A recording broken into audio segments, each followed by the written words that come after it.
অবশ্য করেই তোমরা এই মাটনের রেসিপিটা ফুল দেখো, দেখে ট্রাই করো। এতে কোনো দই নেই, কোনো টমেটো পেস্ট নেই, একদম সিম্পল ইনগ্রিডিয়েন্টস দিয়ে বানিয়েছি, ঘরে যা ছিল তাই দিয়েই বানানো। কিন্তু দই দিলে যা টেস্ট হয় তার দ্বিগুণ টেস্ট হয়েছিল। আমি এখানে দিলাম হাফ কাপ মতো ভিনিগার, 1 চামচ রসুন বাটা, 1 চামচ আদা বাটা, একটা বড় পেঁয়াজ বাটা, দিয়ে দেবো হলুদের গুঁড়ো, দিয়ে দেবো সর্ষের তেল, দিয়ে এটাকে ভালো করে ম্যারিনেট করে রাখবো। ম্যারিনেট করে মোদ্দা কথা 1 ঘন্টা রাখতে হবে। 1 ঘন্টা না রাখলেও আধ ঘন্টা তো রাখতেই হবে। এখানে 750 মতো মটন ছিল। তো এইভাবে মাটনটা যে এত স্বাদ হবে আমি নিজেই ভাবিনি। তাই আমি বলছি আপনারা অবশ্য করে একবার ট্রাই করবেন, দই ছাড়াই ট্রাই করবেন।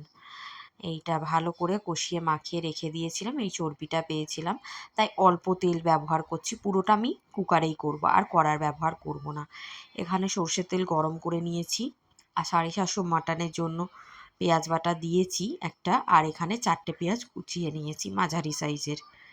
এরপরে পেঁয়াজটা ভেজে নেব হালকা করে, পুরো ব্রাউন করব না, একটু কাঁচ মতো ভাজবো। দিয়ে দিলাম একটা টমেটো স্লাইস করে কেটে, যাতে তাড়াতাড়ি গলে যায়।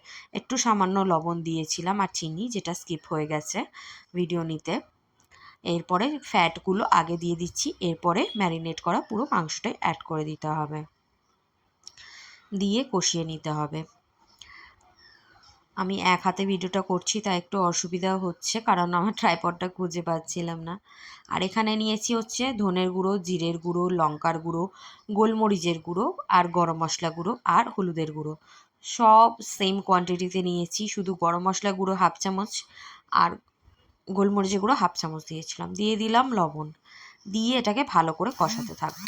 আর সাইডে আমি গরম জল বসিয়ে দিয়েছি, যে বাটিটায় ম্যারিনেট করেছিলাম সেই বাটিটাতেই গরম জল বসানো আছে।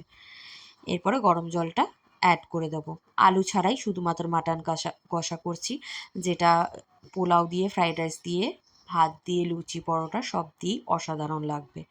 আপনারা অবশ্য করে ট্রাই করুন, আর আমাকে সাবস্ক্রাইব করুন এরকম আরও স্বাদের রেসিপি পেতে। ফলো করতে ভুলবেন না। রেসিপি কেমন লাগলো কমেন্ট বক্সে জানাবেন। আজকের মতো টাটা বাই। আবার দেখা হবে খুব শিগগিরই দারুণ রেসিপি নিয়ে।